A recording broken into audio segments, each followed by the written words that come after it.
¿Saben? Algo curioso que siempre me ha parecido curioso. Algo que siempre me ha parecido curioso y hasta gracioso en algunos casos es el hecho de que muchas de las quejas en las secuelas de varias sagas de videojuegos de terror se basan en los cambios de diseños que tienen los personajes. Y esto no solo sucede dentro de la comunidad de Slendytubbies con el tercer juego, sino que también sucede como por ejemplo en Five Nights at Freddy's o hasta incluso en sagas que debutan con estos diseños básicos como Poppy Playtime. Y la mayoría de veces que oigo quejas sobre el terror de estos juegos, se toman en cuenta demasiado los diseños. A pesar de que hay bastantes sagas de videojuegos de terror con diseños impresionantes e intimidantes, y su terror no es la gran cosa, desde mi punto de vista. Claramente el terror puede ser subjetivo si nos basamos en cosas como el terror irracional. He venido por ti. Pero también el terror es objetivo en muchos factores como sería el uso del ruido y la innovación del producto. Y es ahí donde recae mi punto respecto a este factor bastante sobrevalorado, el cual es el tema de los diseños en los videojuegos de terror.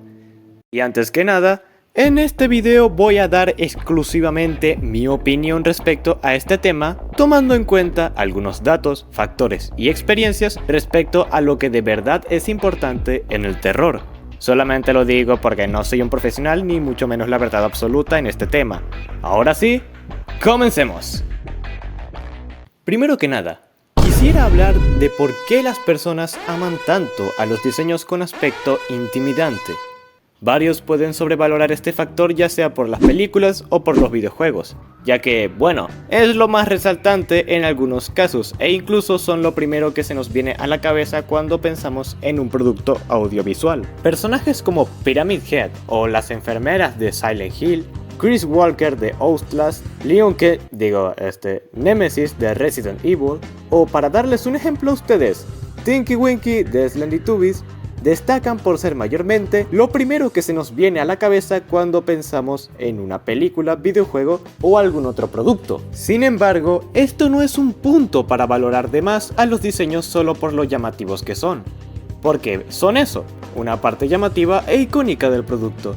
Porque si tomamos en cuenta los demás factores que aportan para que el producto sea más aterrador, el diseño queda corto en importancia. Mi ejemplo favorito para decir esto son literalmente la mayoría de enemigos de Resident Evil 4, ya que varios de estos en vez de dar miedo, solo dan ganas de masacrarlos con lo primero que se tenga en mano. Y bueno, quizás para algunos podrían considerar al Garrador aterrador, por ejemplo. Suena redundante. Pero en mi caso, la parte en la que encerraron a Leon contra este estaba como... Y en parte para un público general siento que el personaje terrorífico no es, debido a que el juego lo presenta y hasta recalca desde su primera aparición de que ese tipo se puede mover, no sé tú, se puede mover. Además de que después de su primera aparición se termina convirtiendo en un enemigo más del montón sin ninguna chicha más que solamente dispararle en la espalda. Bueno, sí, es bastante resistente y a decir verdad es bastante molesto, pero es eso, molesto. Debido a que el juego ni siquiera lo muestra como sorpresa o sutilmente en un combate contra los seguidores, y hasta cierto punto el diseño más que aterrador termina siendo desagradable como también lo son las plagas. Muy a diferencia de otros enemigos del mismo juego como sería el Dr. Salvador, que a pesar de tener un diseño simple porque es solamente un tipo con un saco en la cabeza, gracias a la manera en la que lo presenta el juego directamente y a la vez sutil, hace que se sienta esa inquietud cuando va a salir, como por ejemplo lo es en la cabaña. Lo mismo pasa con el Garrador cuando está encerrado, pero ya expliqué lo predecible que es esa escena, así que prosigamos. Y aún así, con este juego ya demostré bastante que el terror no tiene nada que ver con los diseños que se hagan de por medio. Sin embargo, ¿qué sucede cuando pasa el efecto contrario? ¿Qué sucede cuando un diseño simple lo intenten usar para el terror? No significa que vaya a ser aterrador, ¿verdad? Ahora vamos para el otro lado de la moneda. Creo que ya van entendiendo el principal motivo por el que hago este video en cierta medida.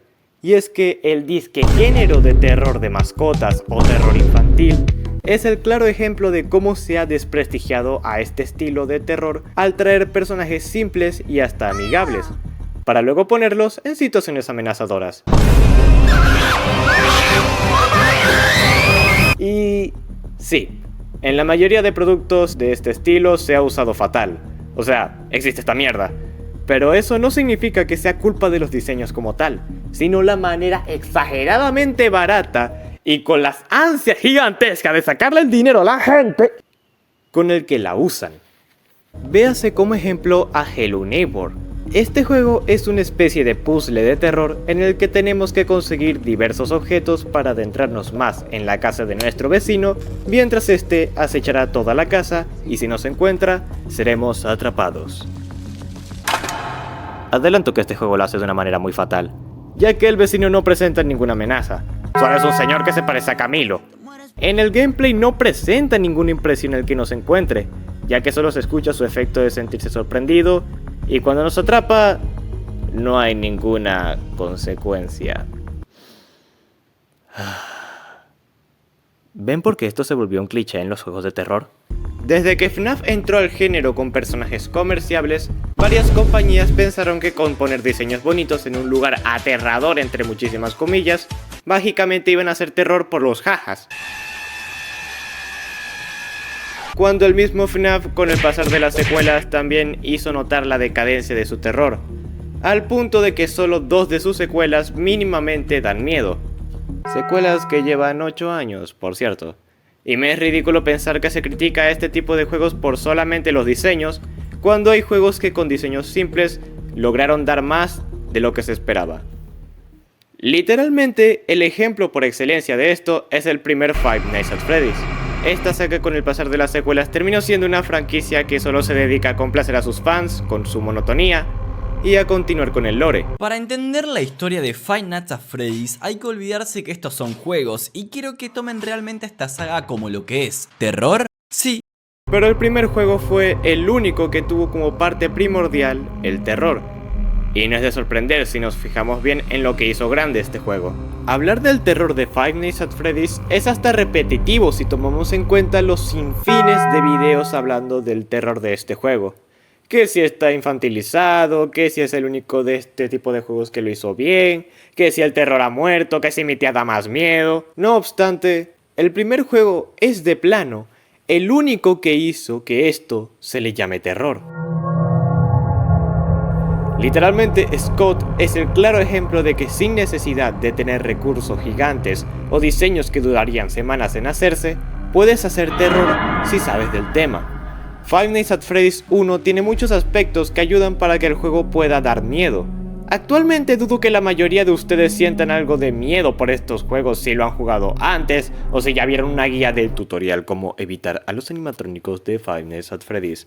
Pero en el momento en el que el juego dio a luz fue algo impresionante.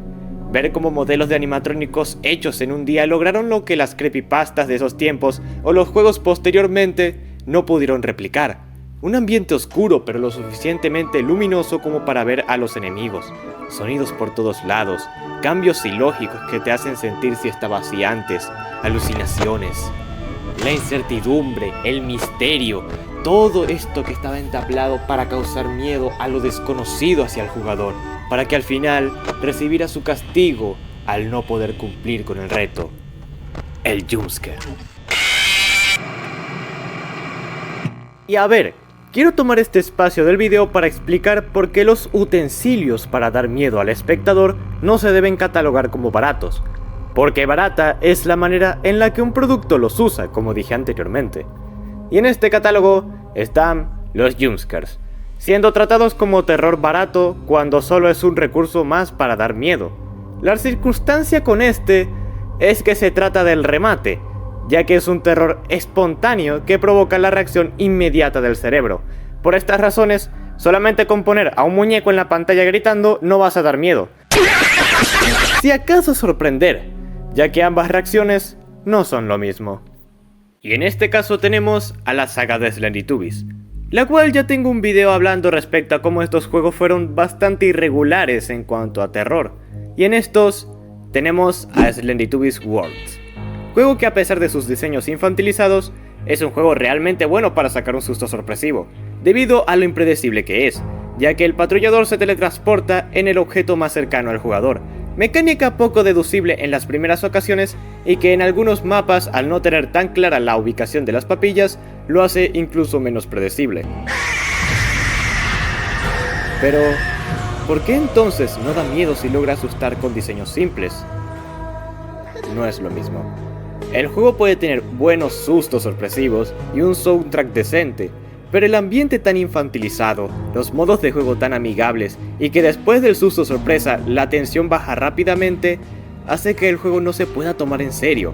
Y sí, en parte los diseños provocan esto, sin embargo, el juego no ayuda para que estos diseños sean peligrosos cuanto menos.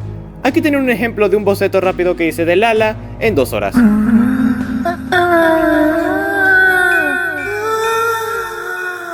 En donde con el ángulo y un buen ambiente, el personaje puede afectar al cerebro para que piense que algo no está bien. Ya dependerá de ustedes, pero amigable no es comparado con la anterior. Y claro, le hice varios retoques al diseño original, pero no pierde la parte básica del modelo, y solo tiene unos retoques que se vean fuera de lo previsto. Juegos como FNAF hacen esto con los ojos de endoesqueleto o Vendiant de Inmachine usando al personaje principal con un diseño diferente a como se ve en los carteles. Pero volviendo al punto, claro, hay casos en donde no puedes simplemente poner un personaje de plastilina y que haga magia. Y ahí es donde quiero hablar respecto en la manera en la que se realiza el terror. Hay algo que varios juegos de terror no toman en cuenta para hacer terror, valga la redundancia. Y es que se piensa que con solo incomodar o con solo asustar, ¡listo! ¡Ya hay terror! Si ese fuera el caso, los screamers serían el clímax del terror, cuando están catalogados de manera popular como terror barato. ¡Vuelta en decadencia! Ambos factores que mencioné anteriormente pueden funcionar de manera individual, pero hasta cierta medida deben usarse a la par para que de verdad pueda haber terror. No sirve de nada tener un susto sin que siquiera tu mente sienta que algo malo puede pasar sin que se vuelva predecible. Básicamente es una emoción que se desvanece de manera casi inmediata, sobre todo si el ambiente en el que se encuentra no ayuda. Y tampoco sirve de nada un ambiente inquietante con música traumatizante y nictofobia para que la amenaza sea esto. Que a ver, esto para algunas personas sí puede resultar perturbador, pero creo que el objetivo general no es la minoría, ya que si a la larga solo a una minoría puedes asustar, hay un problema. Y si a la larga solo va a ser un susto sorpresivo o situacional fácilmente predecible, hay más problemas. Poppy Playtime Chapter 1 es el descaro de esto. El juego en sus 30 minutos, solo 5 son para evitar el enemigo de turno, porque los primeros 20 se trata de resolver puzzles, y los últimos 5 son la parte final en la que te encuentras con la protagonista. Y no es necesario que haya terror a cada rato al punto de saturar. El problema es que el juego de plano pareciera ser un puzzle al 100% en vez de ser de terror, en el cual queda algo corto, sobre todo si lo comparamos con los capítulos que siguieron de esta saga. Además de que el juego busca que te asustes en la persecución de esta manera. No bro, porque me pongas al enemigo en la jeta persiguiéndome no significa que me voy a asustar. Hellguante ya me dio el ejemplo claro de que predecir un jumpscare no funciona. Y ahí está la situación sobre el terror. El punto principal es hacer que el espectador o jugador tenga miedo, confundiendo al cerebro para que entre en estado de alerta tratando de predecir lo que está por venir como método de autodefensa, y que al final se asuste de manera inesperada, siendo la parte en la que el cerebro fracasa en predecir y recibiendo la consecuencia que temía. Ahora que lo digo de esta manera pareciera que disfrutar cosas de terror es masoquismo. Si lograron seguirme el paso o al menos haberme escuchado en todo lo que acabo de decir, la verdad lo agradezco mucho. Y creo que ya podemos ir al punto del video. ¿Los diseños altamente elaborados son cruciales en el terror? Creo que con todos estos ejemplos y con un poco de experiencia, es obvio decir que no. Entonces, ¿por qué hay rechazos cuando un juego de terror no lo aparenta? Esto pasa porque tampoco es fácil.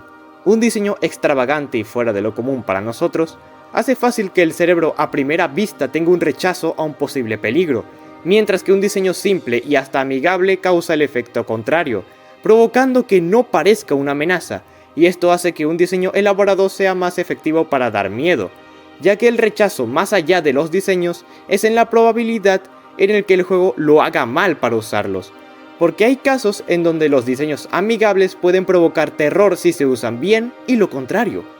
Pero el problema es que varias empresas ahora solo usan estos diseños por simple comercio, en vez de usarlos como un estilo diferente como se planteó en un principio con FNAF. Al punto de que sencillamente estos diseños terminan siendo exclusivamente para comerciarlos, cosa que no estaría mal, si al menos no dejaran de lado los demás factores que hacen que un juego de terror sea de terror.